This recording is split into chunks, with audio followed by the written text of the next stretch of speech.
एक परिवार खत्म हो गया। पहले एक बच्ची की माँ और अब उनके पिताजी, दोनों का देहांत कोविड-19 के कारण हो गया। मैं बात कर रही हूँ नीलू वरिंदर की, जो कि प्रेजेंटेशन कॉन्वेंट जम्मू में एक डांस टीचर थी। उनका देहांत कोविड-19 के कारण हुआ और उसके बाद आज उनके जो पति थे उनकी भी मौत कोविड-19 के कारण हुई। इस परिवार में बस अब एक बच्ची बची है। कोविड-19 के कारण उनका देहांत तो हुआ, लेकिन जिस टाइम पर उनकी मौत हुई, इल्ज़ाम लगाए गए कि स्कूल प्रशासन के द्वारा हरासमेंट जो है डांस टीचर की गई, उन्हें ज़बरदस्ती स्कूल आने पर मजबूर किया गया और इस मामले को लेकर एक इंक्वायरी भी बिठाई गई थी। एडिशनल डिस्ट्रिक्ट मजिस्ट्रेट ने जो इंक्वायरी कंडक्ट की, उसकी रिपोर्ट मेरे हाथ में है। उस रिपोर्ट में पता किया गया है कि आखिर मामला क्या था। क्या सच में ज़बरदस्ती नीलू वरिंदर जो डांस टीचर थी उन्हें स्कूल बुलाया गया हालांकि वो बीमार थी? क्या ज़बरदस्ती उनसे काम करवाया गया हालांकि वो कोविड पॉजिटिव थी, या मामला कुछ और था? तो इस इंक्वायरी की रिपोर्ट में क्या कुछ निकल कर आया? पहली बात ये कि जिस समय इंक्वायरी कंडक्ट की गई तो जो प्रिंसिपल थी प्रेजेंटेशन कॉन्वेंट की, उनसे जो है पूछा गया कि आखिर आप बताएं, जवाब में आप क्या कहना चाहेंगी कि हुआ क्या था पूरा मामला। तो उन्होंने ये बताया कि हरासमेंट का, स्टाफ मेंबर्स के खिलाफ हरासमेंट का कोई सवाल ही नहीं उठता। उन्होंने कहा कि 25 अप्रैल 2021 को एक ऑर्डर इशू कर दिया गया था जिसमें बता दिया गया था कि जो टीचर्स 5th क्लास तक को पढ़ा रही हैं उन्हें मंडे, ट्यूसडे और वेडनेसडे को आना है। और उसके बाद ये भी कहा गया कि जो फिर क्लास 6 से लेकर अबव क्लासेस को पढ़ा रही हैं उनके लिए रोस्टर सेट कर दिया गया कि उन्हें किन दिनों तक जो है वो स्कूल आना है। और साथ में ये भी मेंशन किया गया कि जो नीलू वरिंदर हैं उन्हें जो नोटिफिकेशन और सर्कुलर्स टाइम टू टाइम सरकार निकालती गई उसी के अकॉर्डिंग जो है वो बुलाया गया था। जिस टाइम तक स्कूल पर फिजिकल क्लासेस कंडक्ट हो रही थी उस टाइम पर वो आ रही थी, लेकिन जब ऑर्डर निकल गया सरकार के द्वारा कि स्कूल्स बंद कर दिए जाएं, ऑनलाइन क्लासेस में शिफ्ट कर दिए जाएं, फिजिकल क्लासेस को लिमिट कर दिया जाए, उस समय जो है ऑनलाइन क्लासेस तक शिफ्ट कर दिया गया। ये बयान जो है ये प्रिंसिपल प्रेजेंटेशन कॉन्वेंट ने दिया है इस इंक्वायरी के दौरान। उन्होंने ये भी कहा है कि 24 अप्रैल 2021 तक जो है नीलू वरिंदर स्कूल आती रही और वहाँ पर जो अटेंडेंस हो रही थी स्टाफ में उसमें भी 50% का रोस्टर जो है वो प्रिपेयर किया गया था। लेकिन उसमें ये बताया गया है कि जब नीलू वरिंदर की टर्न थी स्कूल अटेंड करने की, उस समय जब वो बीमार हो गई उसके बाद से वो स्कूल नहीं आई। जिस समय वो स्कूल आ रही थी उस समय के बारे में कहा गया कि एक दिन उन्हें खांसी भी थी, लेकिन उनसे जब पूछा गया कि क्या उनकी हेल्थ ठीक है तो बताया ये गया कि उन्होंने ये कहा कि ये बस एक रेगुलर अफेयर है। ये मामला 3 मई का है। उसके अलावा भी बताया गया कि जब ऑनलाइन क्लासेस शुरू कर दी गई, फिजिकल क्लासेस को लिमिट कर दिया गया, उसके बाद भी नीलू वरिंदर जो है वो ऑनलाइन क्लासेस कंडक्ट करती रही। यहाँ पर जो एक इवेंट के लिए वहाँ पर प्रिपरेशन जो है स्कूल में हो रही थी, उस इवेंट को भी 1 हफ्ते के लिए पोस्टपोन किया गया। और उसके अलावा ये कहा गया कि जो एकेडमिक कोऑर्डिनेटर हैं निशिमा श्रीवास्तव, उन्होंने ऑफिस को इन्फॉर्म किया कि जो नीलू वरिंदर हैं वो ठीक नहीं है, उनकी तबीयत ठीक नहीं है। और उसके बाद एक सब्स्टिट्यूट टीचर जो है वो अपॉइंट किए गए, जो मिस्टर सतीश चंद्र हैं, उन्हें कहा गया कि वो क्लासेस हैंडल करें। उसके बाद ये कहा है कि जब इनिशियली टीचर्स ने ऑनलाइन क्लासेस कंडक्ट करना शुरू की प्रेमिसेस में, उसके बाद जो स्टाफ की इन पर्सन अटेंडेंस है उसे रिस्ट्रिक्ट कर दिया गया। और इस इंक्वायरी के दौरान एडिशनल डिस्ट्रिक्ट मजिस्ट्रेट बताते हैं कि उन्होंने 7 टीचर्स से, लगभग 7 स्टाफ मेंबर्स से बातचीत की, जिनमें से ये बताया गया कि 3 स्टाफ मेंबर्स वो भी थे जो कि जिन्होंने रिज़ाइन कर दिया है सर्विसेज से या फिर जिन्हें टर्मिनेट कर दिया गया है 2020-21 के बीच में, उनसे बातचीत की गई। 2 टीचर्स जिनसे इन इंक्वायरी के दौरान बात की गई, उन्होंने कहा कि हमें कुछ नहीं मालूम क्योंकि हम नए नए आए हैं, हमने रिसेंटली ज्वाइन किया है, हमें कुछ नहीं मालूम। उसके अलावा एक टीचर ने कहा कि जो नीलू वरिंदर थी वो जिस दिन आ रहे थे, लास्ट दिन जो उन्होंने अटेंड किया उस दिन भी वो ठीक नहीं थी, उनकी तबीयत ठीक नहीं थी। लेकिन उन्होंने ये मेंशन किया कि उन्हें हरासमेंट के बारे में या ज़बरदस्ती उन्हें स्कूल बुलाया हो इस बारे में कुछ नहीं मालूम। उसके अलावा एक टीचर का ये कहना था कि हालांकि ट्रांसपोर्ट सिस्टम अवेलेबल नहीं था क्योंकि रोड्स पर उस समय ट्रांसपोर्टर्स नहीं चल रहे थे। आप जानते हैं कि स्ट्राइक थी। काफ़ी दिनों तक ट्रांसपोर्टेशन सिस्टम जो है वो बंद रहा, लेकिन उसके बावजूद भी स्कूल वाले कहते रहे कि आपको स्कूल आना ही आना है। It is said that they were being compelled to come to school and teach the students. हालांकि वो स्टूडेंट्स को ऑनलाइन भी पढ़ा सकते थे और बहुत टीचर्स को दिक्कतें आ रही थी स्कूल में आने की, क्योंकि कमर्शियल व्हीकल्स अवेलेबल नहीं थी, लेकिन उसके बावजूद भी उन्हें बुलाया गया। उसके बाद इस रिपोर्ट में मेंशन किया गया है कि मार्च और अप्रैल 2021 के महीने में 4 टीचर्स, जिसमें मिस हमरीन कौर हैं, मिस्टर सुपिंदर सिंह पठानिया हैं, उसके अलावा अदिति सेठी हैं और मिस्टर सतनाम सिंह हैं, ये 4 लोग मार्च और अप्रैल के महीने में कोविड पॉजिटिव हुए। लेकिन ये इंक्वायरी रिपोर्ट ये कहती है विदाउट फॉलोइंग कोविड-19 प्रोटोकॉल्स स्कूल जो है वो अपनी वर्किंग कंटिन्यू करता रहा और टीचिंग स्टाफ जो है वो कंटिन्यूअसली स्कूल अटेंड करती रही। उसके अलावा बायोमेट्रिक अटेंडेंस को लेकर भी कहा गया कि जिस बायोमेट्रिक अटेंडेंस को बाकी सभी इंस्टीट्यूशंस में, चाहे वो सरकारी हों चाहे वो प्राइवेट हों, डिसकंटिन्यू कर दिया गया है क्योंकि इससे कोविड-19 फैलने का खतरा है, वो बायोमेट्रिक अटेंडेंस भी स्कूल में कंटिन्यू होती रही in violation of Covid protocols. उसके साथ साथ ये भी कहा गया कि इस इंक्वायरी के दौरान 3 स्कूल टीचर से जिनसे बात की गई, जिन्हें ज़बरदस्ती रिज़ाइन करवाया गया था या फिर जिन्हें टर्मिनेट किया गया था, वो भी स्मॉल इशूज़ थे। उनमें से एक टीचर का एक कहना था कि वो मैटरनिटी लीव पर थी, लेकिन उन्हें मैटरनिटी लीव के दौरान भी ज़बरदस्ती बुलाया गया स्कूल और उसके बाद उन्हें जो है विदाउट एनी नोटिस टर्मिनेट कर दिया गया। साथ में ये भी जो इंक्वायरी की गई जिसमें ओल्डर स्टाफ से जो है बात की गई, उनका सीनियर स्टाफ से भी जब बात की गई, उनका ये कहना था कि जो वर्क एनवायरनमेंट है वो स्कूल का ठीक नहीं है, इंटिमिडेटिंग और ह्यूमिलेटिंग एटीट्यूड है प्रिंसिपल का स्टाफ के प्रति, और साथ ही में कहा है कि ये जो स्कूल है ये टीचिंग स्टाफ की तरफ जो है काफ़ी हरासमेंट जो है वो हो रही है। उसके बाद इस इंक्वायरी में साफ तौर पर ये कह दिया गया कि 2 डायरेक्टली कोई रोल प्रिंसिपल या वाइस प्रिंसिपल जो स्कूल की हैं उनका नहीं दिखता नीलू वरिंदर की जो कोविड-19 के कारण मौत हुई है उसमें। लेकिन ये कहा गया कि ये साफ हो जाता है प्रिंसिपल के अपने बयान से कि हालांकि वो बीमार थी उसके बावजूद भी वो ऑनलाइन क्लासेस जो हैं कंडक्ट करती रहीं। वो 3 मई जब वो स्कूल आ रही थी उस समय उनको खांसी थी। उसके बाद ये बताया गया कि इंक्वायरी के दौरान कि सब कुछ ठीक था स्कूल में तब तक जब तक ये नई प्रिंसिपल, जिन्हें 3 साल पहले जो है अपॉइंट किया गया, जब तक ये स्कूल में नहीं थी। लेकिन इनके आने के बाद जो वर्क एटमॉस्फेयर है स्कूल का ये बद से बदतर हो चुका है और साथ ही में इनका एटीट्यूड जो है टीचिंग स्टाफ के प्रति वो इंटिमिडेटिंग है और ह्यूमिलिएटिंग है। ये सारी बातें इस इंक्वायरी रिपोर्ट में कही गई हैं। उसके बाद ये भी कहा गया कि ऐसे भी कई इंसिडेंट्स हैं इस स्कूल में जहाँ पर कोर्ट केसेस दायर किए गए हैं सर्विस मैटर्स के स्कूल मैनेजमेंट के खिलाफ और कंप्लेंट्स दायर की गई हैं ग्रीवियस सेल में, जो कि लेफ्टिनेंट गवर्नर का ग्रीवियंस सेल है, कि जो सैलरीज है टीचिंग स्टाफ की इस कोविड पेंडेमिक के टाइम पर उन्हें आर्बिट्रेरली जो है रिड्यूस कर दिया गया। उसके साथ साथ ये भी कहा है कि स्कूल ने जो है काफ़ी हाई हैंडेडनेस जो है वो अपनाई है। और उसके अलावा ये इस इंक्वायरी रिपोर्ट में मेंशन किया गया है कि जब नीलू वरिंदर की बेटी को कॉन्टैक्ट करने की कोशिश की गई तो इस हालत में नहीं थी कि वो अपना पक्ष रख सकें या वो कुछ बयान कर सकें। उसके साथ साथ इसमें यह भी मेंशन किया गया है कि जो प्रिंसिपल और वाइस प्रिंसिपल हैं इन स्कूल की, उन्हें बुक किया जाए सेक्शन 188 जो इंडियन पीनल कोड का है उसके तहत फॉर वायलेशन ऑफ कोविड-19 कंटेनमेंट गाइडलाइंस और SOPs as per relevant provisions of IPC।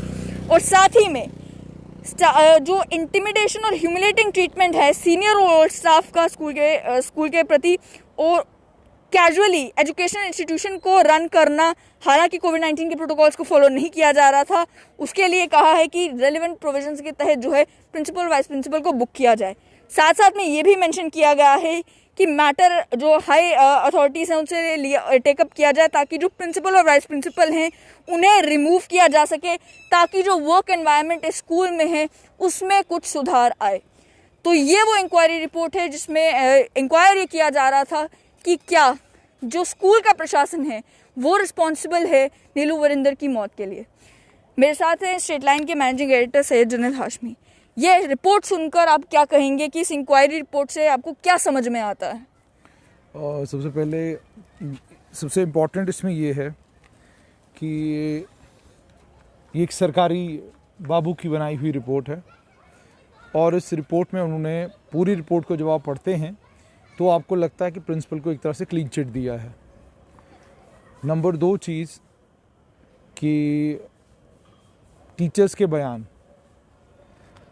Unfortunate तो ये है प्रेजेंटेशन कॉन्वेंट में स्टाफ इतना ही नहीं है। प्रेजेंटेशन कॉन्वेंट में बहुत सारे स्टाफ मेंबर्स हैं। एक बच्ची आज यतीम हुई है, उसके पिताजी का भी देहांत हुआ है, माताजी की भी का भी देहांत हुआ है।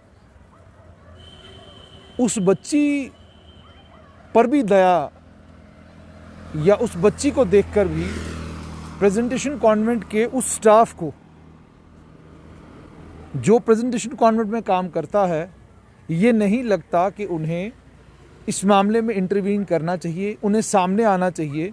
और ये सब बातें जो 7-8 टीचर्स ने कही, जो आप कह रहे हैं, 7-8 टीचर्स ने अगर ये बातें कही हैं तो क्या बाकियों को ये सब कुछ नज़र नहीं आ रहा है?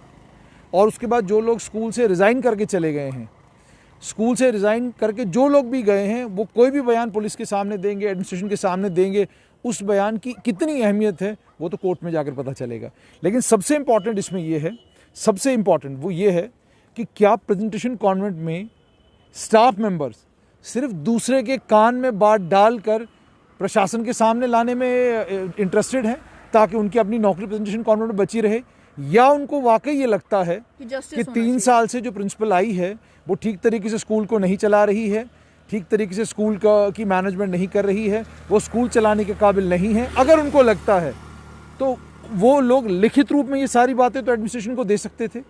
7 या 8 टीचर सामने आए, बाकी कोई टीचर सामने आया ही नहीं। उसमें भी 4 वो टीचर हैं जो वहाँ से रिजाइन कर चुके, इस्तीफा दे रिजाइन कर चुके हैं, और 2 ने तो कह दिया कि हमें कुछ मालूम नहीं, हम नए नए आए हैं। मैं आपको ये कह रहा हूँ, आप इंतहा देखिए कि 2 टीचर कह रहे हैं कि हम तो नए नए आए, हमें पता ही कुछ नहीं। क्या प्रेजेंटेशन कॉन्वेंट में इतना ही स्टाफ है?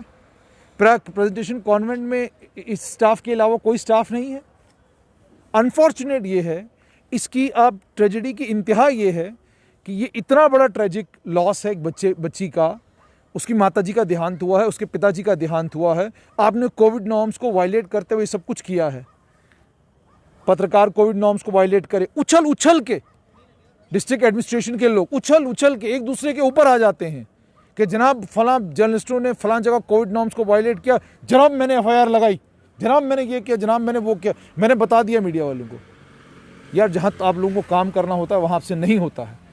आप भी जानते हैं प्रेजेंटेशन कॉन्वेंट में जो बच्चे पढ़ते हैं, मैक्सिमम बच्चे वहाँ पढ़ने वाले इन्फ्लुएंशियल ताकतवर ब्यूरोक्रेटों के बच्चे हैं। क्या ये पॉसिबल है जिस स्कूल के पास, जिस स्कूल की मैनेजमेंट और जिस स्कूल के पास इतनी ताकत है कि दुनिया भर की गाड़ियाँ प्रेजेंटेशन कॉन्वेंट स्कूल के बाहर दुनिया भर की गाड़ियाँ पार्क रहती हैं, बड़े बाबुओं की हैं, बड़े लोगों के बच्चे वहाँ पढ़ते हैं, वो सारी गाड़ियाँ पार्क रहती हैं। किसी ट्रैफिक वाले में हिम्मत नहीं पड़ी आज तक कि वहाँ से गाड़ी हिला सके। उस स्कूल में पढ़ाने वाली एक म्यूज़िक टीचर का देहांत होता है, और देहांत ऐसे होता है कि कोविड के बीच में आप उनको स्कूल बुला रही हैं, कोविड के बीच में आप उनको क्लासरूम, कोविड के बीच में आप कंटिन्यूसली उनको स्कूल बुला रही हैं, कोविड नॉर्म्स को आप वायलेट कर रही हैं, वो कोविड ऑनलाइन क्लासेस दे रही हैं। और उसके बाद आपने ये भी कहा उसमें कि उन्होंने रिपोर्ट में ये कहा कि जी हमने इन म्यूज़िक टीचर को रिप्लेस करके किसी और को एंगेज कर लिया। ये प्राइवेट स्कूलों की विडंबना है। यानी इंसान बीमार हो जाए तो उसके बाद आप उनको रिप्लेस करके किसी और को ले आएंगे। और ये जो टीचर आज बोलने लगे हैं, दाएं बाएं से हमारे कानों में ये बातें डाल रहे हैं, अगर आप में मॉरल करेज थोड़ी सी भी बची है तो आप सब लोगों को लिखित रूप में कहना चाहिए कि प्रिंसिपल प्रेजेंटेशन कॉन्वेंट की जो 3 साल से हैं वो ठीक नहीं है। लेकिन इंक्वायरी के बारे में क्या कहेंगे? जिस इंक्वायरी में ये कह दिया गया है कि there is no direct link between the death of Neeru Varinder और जो प्रिंसिपल ने जो किया है कि मतलब फोर्सेबल अटेंड करने को कहा है, उसमें कोई डायरेक्ट लिंक एस्टैब्लिश नहीं कर पाए हैं। पल्लवी जी, पॉइंट इज एक डिस्ट्रिक्ट में ये जितनी भी इंक्वायरी रिपोर्ट्स होती हैं, मुझे अब 16 साल हो गए जर्नलिज्म में, बहुत सारी इंक्वायरी रिपोर्ट्स यहाँ मैंने देखी हैं। इंक्वायरी रिपोर्ट्स यही होती हैं, इंक्वायरी रिपोर्टों में यही सब कहानी होती है। और इंक्वायरी रिपोर्ट्स की बुनियाद पर कभी किसी के खिलाफ कार्रवाई हुई हो, मैंने जम्मू कश्मीर में ऐसा होते हुए देखा नहीं। यहाँ मुट्ठी के पास एक बच्चे को गोली मार दी गई। ये बहुत पुराना मामला, 2006-07 का मामला है। एक बच्चे को गोली मार दी गई, बच्चे की मौत हो गई। बड़ा ज़बरदस्त हंगामा हुआ उस समय रूपनगर में, जानीपुर की चौकी के सामने बहुत देर तक हंगामा होता रहा। हंगामा ख़त्म हो गया, कहानी वहीं पे जाके ख़त्म हो गई। और उसके बाद से लेकर आज के दिन तक कभी किसी ने उसके बारे में कुछ भी जानने की, कभी उसके बाद आज मतलब 14 साल मतलब 15 साल हो गए। आप 15 साल देखिए, 15 साल का टाइम हो चुका है। जिस आदमी ने गोली चलवाई थी उसके खिलाफ कोई कानूनी कार्रवाई नहीं हुई, अभी तक नहीं हुई। उसके अलावा I can recollect a number of inquiry committees which have been ordered, inquiry committees which have been set up, inquiry committees जो चलती रही हैं, कोई नतीजा उन इंक्वायरी कमिटीज का नहीं निकलता। और मॉरल करेज की बात जहां तक है, वो प्रेजेंटेशन कॉन्वेंट का जो प्रेजेंट स्टाफ है, जो प्रेजेंटेशन कॉन्वेंट की प्रेजेंट टीचिंग फैकल्टी है, वहाँ की टीचर्स हैं, वहाँ का वो स्टाफ है जिन्होंने इन मैम के साथ काम किया है, वहाँ पर उनकी मॉरल रिस्पॉन्सिबिलिटी बनती थी कि वो सामने आते। जो लोग फेसबुक के ऊपर 2 लाइनें अपनी कलीग के लिए या उनकी उस परेशानी के लिए नहीं लिख सकती, उनसे आप क्या उम्मीद और क्या तवक्का कर सकते हैं? एडमिनिस्ट्रेशन के कामकाज को लेकर क्या कहेंगे कि जहां पर ऑलरेडी ये बताया जा रहा है कि लेफ्टिनेंट गवर्नर की ग्रीवेंस सेल में जो है रिपीटेडली रिक्वेस्ट भी डाली गई कि इस तरीके का काम जो है वो प्रेजेंटेशन कॉन्वेंट में चल रहा है, उसके बावजूद भी एक्शन तब अब इंक्वायरी बिठाई गई जब ऑलरेडी एक व्यक्ति ने अपनी जान गंवा दी। जब लेफ्टिनेंट गवर्नर की ग्रीवेंस सेल में रिपीटेडली रिक्वेस्ट जा रही थी, जो इंक्वायरी रिपोर्ट में आपने मेंशन किया है कि ये सारी बातें उधर मेंशन की जा रही थी, तो क्या ये रिस्पॉन्सिबिलिटी नहीं बनती थी एडमिनिस्ट्रेशन की कि उस समय एक्शन लिया जाता? लेफ्टिनेंट गवर्नर की ग्रीवेंस सेल का हाल क्या है वो आपको उस एक ग्रीवेंस से पता चला होगा, जिस ग्रीवेंस में principal government medical college Jammu ने कंप्लीटली मिसलेड किया है लेफ्टिनेंट गवर्नर के दफ्तर को। जो चीज़ हो ही नहीं रही गवर्नमेंट मेडिकल कॉलेज में, उस चीज़ के बारे में लिखित रूप में कह दिया वो सब कुछ हो रहा है। कौन लेता है लेफ्टिनेंट गवर्नर के ग्रीवेंस सेल को seriously? Nobody takes this grievance cell of lieutenant governor seriously. क्यों? जिसके खिलाफ आप शिकायत करते हैं, ग्रीवेंस सेल उसी से पूछता है, भैया बताओ ये सच है जो शिकायत आपके खिलाफ हुई है? वो बोलेगा? मतलब आप चोर से ही पूछ रहे हो, भैया आप चोर हो? वो कहता है जनाब मैं तो चोर नहीं, मैं तो बिल्कुल ठीक ठाक आदमी हूँ। आप जिसके खिलाफ कंप्लेंट हो रही है उसी से पूछ रहे हो कि जनाब ये सही है? वो कहता है नहीं नहीं ये तो गलत है, ये सब इल्ज़ाम है, ये इसमें कोई सदाकत नहीं है। सो ये दिस इज़, जैसे मैंने आपको कहा कि प्रेजेंटेशन कॉन्वेंट के मामले में एक बात तो बिल्कुल साफ है, पावरफुल ताकतवर एलीट क्लास के बच्चे पढ़ते हैं वहाँ पर। तो एक टीचर की वहाँ पर मौत होती है, आज उनके पति भी नहीं रहे, तो मामला ख़त्म हो गया, इंक्वायरी रिपोर्ट आ गई, किस्सा तमाम शुद। अब इसके बाद कुछ नहीं। प्रिंसिपल के खिलाफ जो कार्रवाई करने के लिए कहा है, पेंडेमिक एक्ट में बुक करने के लिए कहा है, वो तो एक बार सीएम ऑफिस जब मैं गया था, मेरे खिलाफ भी एक आधी चिट्ठी तो स्वास्थ्य विभाग ने लिखी थी। उन्होंने भी तो लिखा था एसएसपी जम्मू को कि जनाब इसको पकड़ो, इसके रैट के टेस्ट कराओ, इसको पेंडेमिक एक्ट में बुक करो। ये क्यों घूमता है खबरें लेने के लिए सीएमओ के दफ्तर में? तो ये सब चीज़ें, ये तमाम जितनी भी इंक्वायरी रिपोर्ट्स हैं, आई वॉश है, ये all this is eye wash. But unfortunate in this entire scenario is the faculty, the teachers of Presentation Convent who do not have the moral courage to stand behind their deceased colleague. साफ तौर पर बात यह कि inquiry report तो आ चुकी है, उसमें बहुत कुछ कहा गया है, लेकिन हकीकत आखिर में क्या है? हकीकत ये है कि नीलू वीरेंद्र आज इस दुनिया में नहीं है, उनके पति आज इस दुनिया में नहीं है। वो बच्ची जो है उसने अपने माता पिता को खो दिया है, एक परिवार जो है वो ख़त्म हो गया है। और यहाँ पर यह भी समझना ज़रूरी है कि कई सारे वो स्टूडेंट्स जो कि उस स्कूल में पढ़े हैं, जो कि इन टीचरों को जानते हैं, वो सोशल मीडिया के ज़रिए बहुत कुछ बातें कह रहे हैं, वो भी जस्टिस चाहते हैं। लेकिन इस इंक्वायरी की रिपोर्ट आने के बाद क्या जस्टिस नीलू वीरेंद्र को मिलेगा?